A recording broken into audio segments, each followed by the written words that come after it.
Bonjour, bienvenue chez CNC Fab pour la présentation des machines 2017. Comme l'année passée, on a toujours la Fakir et la MC4X, mais elles ont subi des modifications qui vont permettre d'agrandir la taille pour la Fakir, parce que c'était une demande qui revenait, et aussi des modifications qui vont me permettre moi de les fabriquer plus facilement. Ce qui fait que vous serez donc livré plus facilement.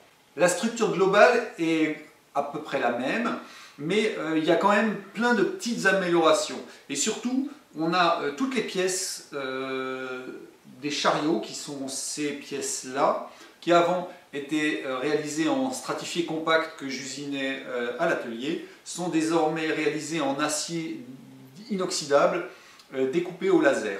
Donc acier de 3 mm, et on a quelques petites pièces en impression 3D pour tenir les capteurs par exemple, ou alors pour l'écrou du Z.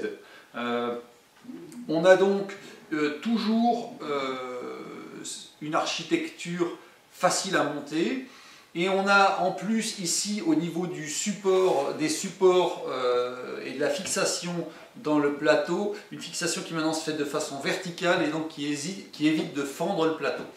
Donc on a, et il y a eu aussi ici ce profilé qui a été tourné afin d'avoir une meilleure résistance en flexion, ce qui fait qu'on va pouvoir augmenter à la fois la largeur du portique et la longueur des profilés, de ces profilés support ici, avec en plus une cale qui permet de gérer la flexion.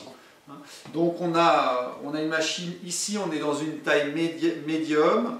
On a la taille qui a été livrée, qui a été fabriquée l'année dernière, c'était la moitié à peu près, ou un petit peu, non pas vraiment, un peu, à peu près, on va dire les 2/3 de cette taille suivant cet axe. Et on va pouvoir monter jusqu'à, alors, sur cet axe, on va pouvoir mettre le même profilé que celui de la MC4X. Donc on va pouvoir mettre, on va pouvoir gagner quand même 40 cm. Et ici, on va également pouvoir mettre ce profilé. Donc on va déjà obtenir une machine avec une taille d'usinage assez conséquente. Là, une autre modification, c'est qu'ici, le dispositif qui tient le cutter à vinyle a été modifié. Donc désormais, on a un petit guidage sur vis avec patin à billes, à recirculation de billes. On peut rajouter un lest si on veut, et c'est le poids propre de l'ensemble avec une pièce en tôle pliée qui va appuyer sur le cutter. On a en même temps dans cette pièce des V pour tenir facilement n'importe quel type de feutre ou de stylo. Donc pour faire de la déco de modèle, il suffit de prendre un marqueur, on l'installe comme ça avec deux élastiques. Démonstration rapide, hop. On n'a même pas besoin d'enlever le cutter et on a directement le feutre qui est prêt à fonctionner. Avec un petit offset par rapport au moteur, on peut tracer la décoration directement sur le modèle avant de le découper, notamment pour les modèles en dépôt. Une broche intégrée à partir d'un moteur brushless spécialement réalisé pour CNC Fab. Le roulement qui est dans sa platine aluminium de 6 mm, bien massive, et le tout avec un contrôleur surdimensionné qui est piloté directement pendant la découpe en manuel avec ce potentiomètre. Donc voilà pour la Fakir. Avant de passer à la MC4X, j'ai failli oublier de vous parler de la Minicut XL. La Minicut XL qui remplace la Minicut 2D.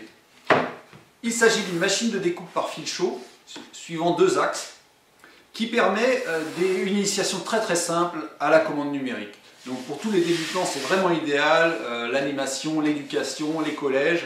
Et on a là maintenant une machine qui remplace la Minicut 2D, la Minicut 2D sera plus produite, et qui a gagné 10 cm quasiment de course. Il y a 10 cm en plus suivant X, et le fil fait aussi 10 cm de long en plus, et verticalement on a gagné 5 à 10 cm aussi, je crois.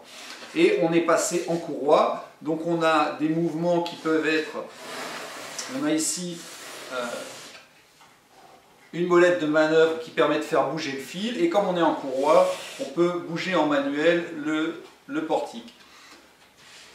C'était une demande des utilisateurs de la Minicut 2D de conserver la pliabilité et la portabilité, et donc elle est également pliable, hein, comme l'était la Minicut 2D. Il suffit de dévisser les deux vis ici, les mêmes de l'autre côté, on plie le portique, il vient se fixer sur la poignée et on peut la ranger dans une valise ou la transporter à la main. Il y a par rapport à la Minicut 2D deux améliorations en plus de ces améliorations de taille, qui sont les plateaux.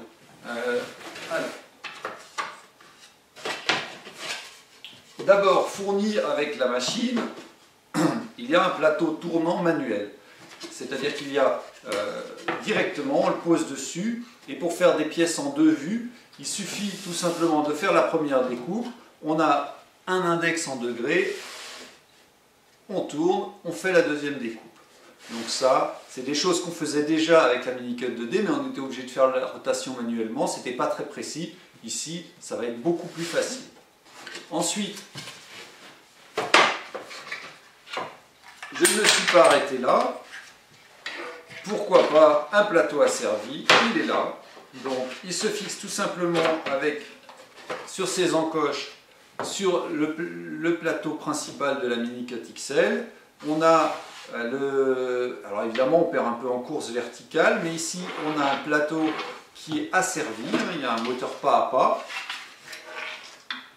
On a une sortie qui est disponible sur la carte pour ce moteur, et la rotation asservie va être implantée dans le logiciel. Je suis en train de travailler dessus.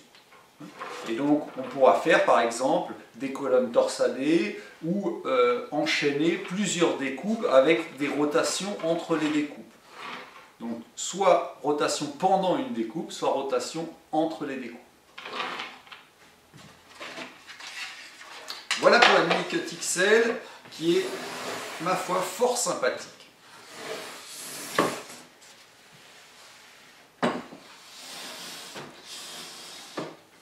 Et enfin, voici la MC4X qui, elle aussi, a été modifiée. Donc, même chose, les pièces en stratifié compact ont été remplacées par de l'inox de 3 mm. Alors, il faut savoir que c'est pas un simple remplacement. En fait, il faut redessiner entièrement les machines. C'est pour ça que ça m'a pris un certain temps. De même, la Minicut XL n'est pas une simple évolution de la Minicut 2D. C'est un redesign complet puisque la Minicut 2D n'était pas mécaniquement adaptée à un agrandissement.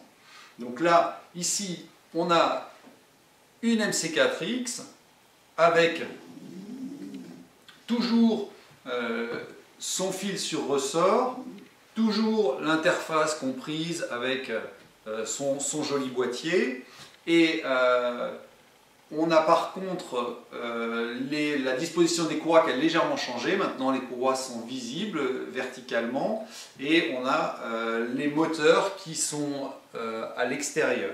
Mais c'est toujours pliable, c'est toujours avec des butées. Pour faire l'origine c'est simple, on vient sur une butée, on est à l'origine, ça c'est grâce aux courroies. Et pour ceux qui veulent fonctionner avec un arc, sur le dessus, comme les courroies ont été déportées, maintenant on a accès au dessus des tubes, ce qui fait qu'on peut s'en servir comme guide. Donc il y a des petites pièces en impression 3D qui sont fournies. Il suffit de vous procurer un tube carbone et vous pouvez après utiliser un arc